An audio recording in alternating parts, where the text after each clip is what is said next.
Bonjour, salut, te doy la bienvenida al podcast de Hola la Francés. Soy Valentín y acompaño a los hispanohablantes en su aprendizaje del francés. En este podcast hablaremos de la actualidad y de la lengua francesa. El objetivo número 1 es practicar tu comprensión oral. Muy bien, sin más preámbulos, comencemos el episodio de hoy.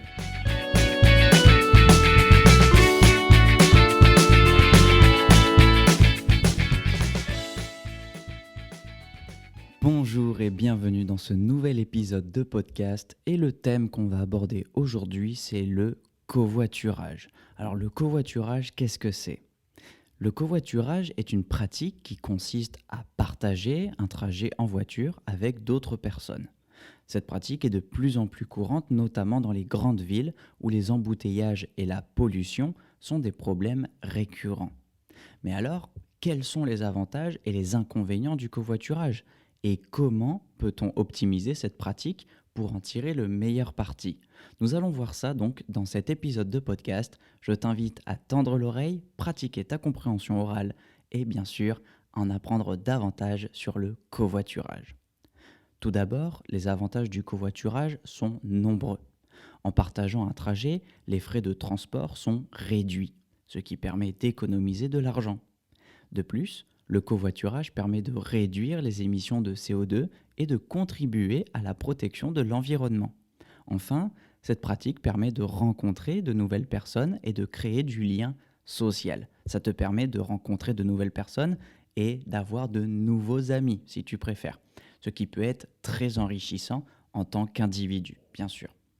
Cependant, il y a également des inconvénients à prendre en compte. Tout d'abord, le covoiturage peut être contraignant. Contraignant, ça veut dire qu'il peut y avoir plusieurs inconvénients. Ça peut avoir des limites sur ta marge d'action. Tu ne pourras pas agir comme tu veux. En effet, l'organisation sera différente. Il faut trouver des personnes avec qui partager le trajet, convenir d'un horaire et d'un lieu de rendez-vous, etc.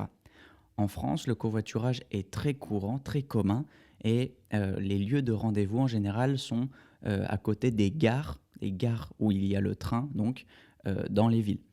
De plus, le covoiturage implique de partager son espace personnel avec d'autres personnes, ce qui peut être difficile pour certaines personnes.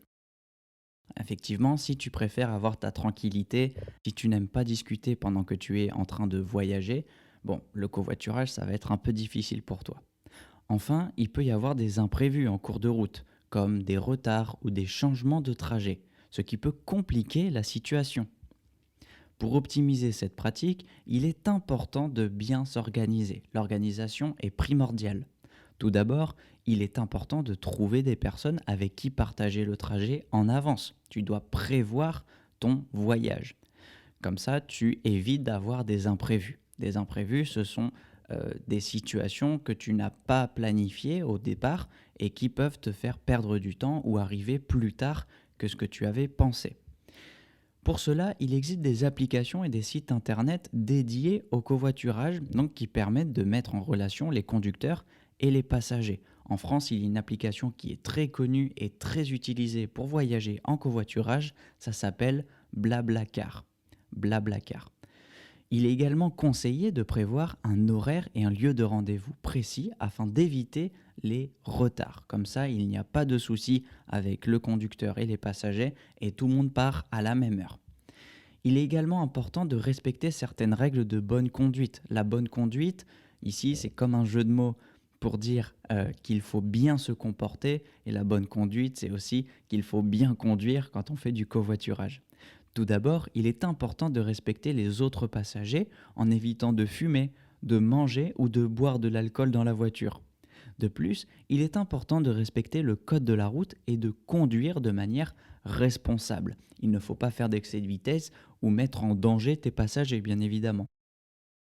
Enfin, il est conseillé de discuter avec les autres passagers afin de créer une ambiance conviviale et agréable. Comme ça, on ne voit pas le temps passer et le voyage est plus court.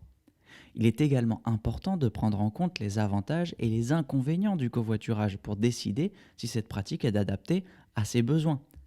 Par exemple, si tu habites loin de ton lieu de travail ou que tu dois transporter beaucoup de matériel, le covoiturage ne sera peut-être pas la solution la plus adaptée pour toi. Cependant, si tu souhaites économiser de l'argent, rencontrer de nouvelles personnes et contribuer à la protection de l'environnement, eh bien le covoiturage est une excellente option et tu dois y aller. En conclusion, le covoiturage est une pratique qui présente de nombreux avantages, mais il y a aussi des inconvénients à prendre en compte. Pour en tirer le meilleur parti, il est important de bien s'organiser, de respecter les règles de bonne conduite et de prendre en compte ses besoins personnels. Il est donc important de garder à l'esprit que le covoiturage est avant tout une pratique de partage et de solidarité. Maintenant, je m'adresse à toi qui écoutes le podcast. Je vais te poser quelques questions. Est-ce que tu as déjà eu recours au covoiturage ? Comment a été ton expérience ? Et est-ce que tu recommanderais ce mode de transport à tes proches, à tes amis, à ta famille ? Maintenant, j'attends ta réponse. Tu peux me rejoindre sur le canal de Telegram dans lequel nous allons discuter et nous parlons justement des podcasts et faisons également des compréhensions écrites et orales. Parfait, estamos llegando al final de este episodio. Si tienes preguntas, puedes encontrarme en YouTube e Instagram. Hola la francés con Valentín. Oye, gracias por ser parte de esta comunidad de aprendizaje de francés. Seguiremos aprendiendo más en los próximos episodios. A bientôt.